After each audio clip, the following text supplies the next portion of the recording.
in the football year, and it sure looks like it here. We have a full house today on NFL Live. Dan Man Orlovsky is in the studio. Mina Kimes, Marcus Spears, Ryan Clark's going to be with us, and so is Adam Schefter. We're getting you set for the divisional round. Matthew Stafford and the Rams, after a short week, back on the road in Philly to face Jalen Hurts and the Eagles. And Lindsey Theory is with the Rams again today.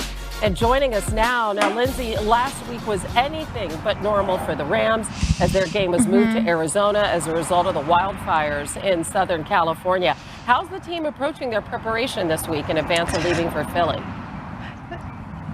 Hannah, so far they have returned to normal, and that is such a relative term for so many in Los Angeles right now, as the devastation from the wildfires obviously still continues to wreak havoc throughout the community. But as far as football preparation goes, like you said, it's a short week. They are going through their normal short week routine. In fact, practice is underway right now, and really they're able to do that because the Kenneth Fire, that is the fire that surrounded so many of their homes in Hidden Hills and Calabasas, that is 100% contained, and the evacuations orders have been lifted. So as far as the football preparation goes, the Rams are eager for this rematch against the Eagles since that Week 12 loss when Saquon Barkley rushed for 255 yards, a franchise record. Sean McVay called that a humbling experience, but says that it led to real growth opportunities, and arguably no greater growth has been seen than from first-year coordinator Chris Shula's defense. That group sharply improving their run defense and the number of points they've allowed per game. So a great improvement for them since Week 12. And Sean McVay says as they do get ready for this divisional round, the scars that they have experienced together as a team this season, including that game against the Eagles, has certainly led them to where they are today. Hannah. Yeah, thank you so much. Definitely playing for much more than just themselves. Lindsey Theory reporting from Southern California. Meanwhile, earlier this week, Jalen Hurts was asked about going up against that very difficult Rams pass rush. Take a listen. I got a great defense. They've been very disruptive up front.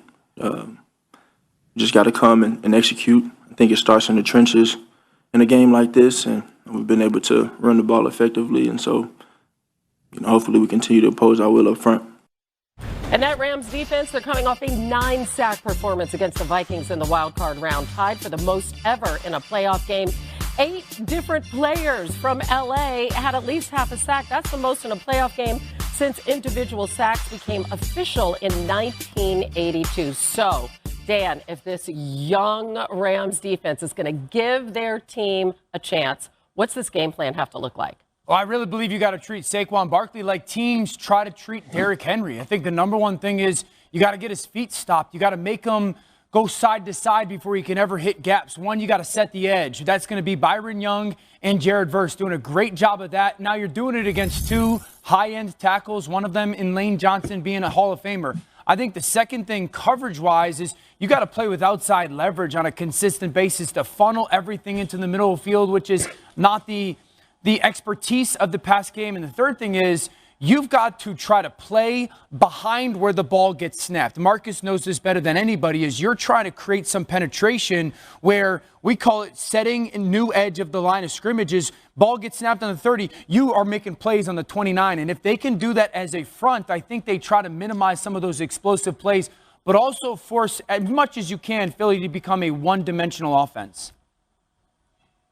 Well, I think the other piece of this was it was total domination up front for the Los Angeles Rams versus the Minnesota Vikings, especially on the edge when you mention Young and Verse. You don't expect those same things to happen with Jordan Mailata and Lane Johnson of the Philadelphia Eagles. And the other piece of it was I felt like Chris Shula, the defensive coordinator, was extremely game plan specific when it came to the Minnesota Vikings. It looked like he took a page straight from Aaron Glenn's playbook. This is a totally different team in facing the Philadelphia Eagles. And obviously Saquon Barkley got going late in the game and he was able to break off some of those big runs. But how do you minimize him early? And what are you going to do on the back end? That's a different wrinkle from what we saw last week when you have all of these one-on-one beaters from the Philadelphia Eagles offense.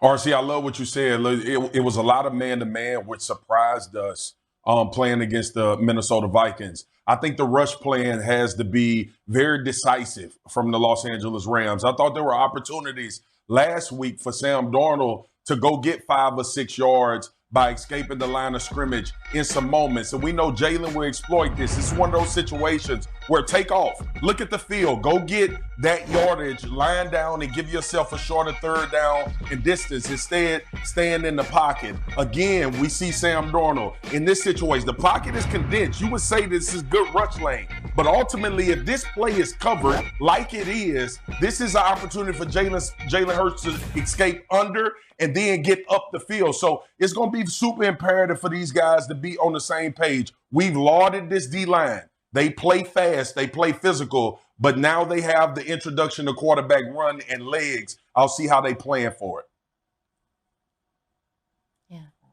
Yeah, this is a really young, fast, hungry Rams defensive line, but they're a little bit undersized, particularly on the inside. It's part of the reason why they're so disruptive as pass rushers.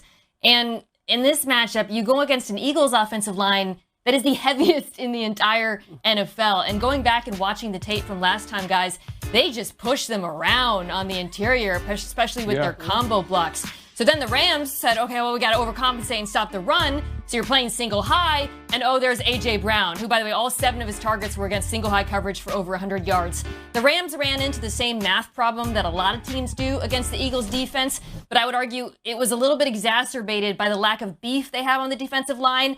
And I think that's going to be another issue, this time around. Yeah, and you mentioned that O-line, and Barkley has 12 100-yard rushing games this season, the most of any player in his first season with the team in the history of the NFL. Looking for another big one this weekend. And on Saturday night, rookie Jayden Daniels and the Commanders head to Detroit for a matchup with a top seed in the NFC, the Lions. Adam Schefter joining us now as promised. And Shefty, some big names to watch on the injury front here. Let's start with linebacker Bobby Wagner. What do we need to know there?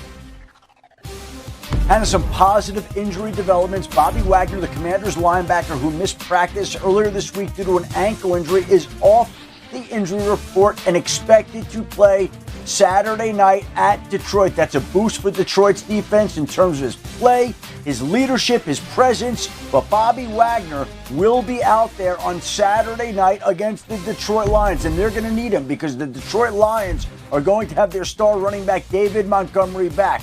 Montgomery, like Wagner, also officially is off the injury report and good to go. Remember, it was only weeks ago that he suffered what Dan Campbell said was a potentially season-ending knee injury, but he's made it back in time, and he will be a part of the Lions' postseason push to try to make it back to the Super Bowl, as will Terrion Arnold, who also was a question mark after this week, but now is expected to play. He is off the injury report as well.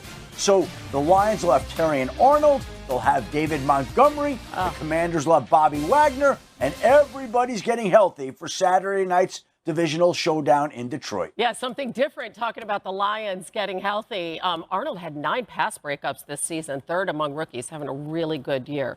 All right, now, speaking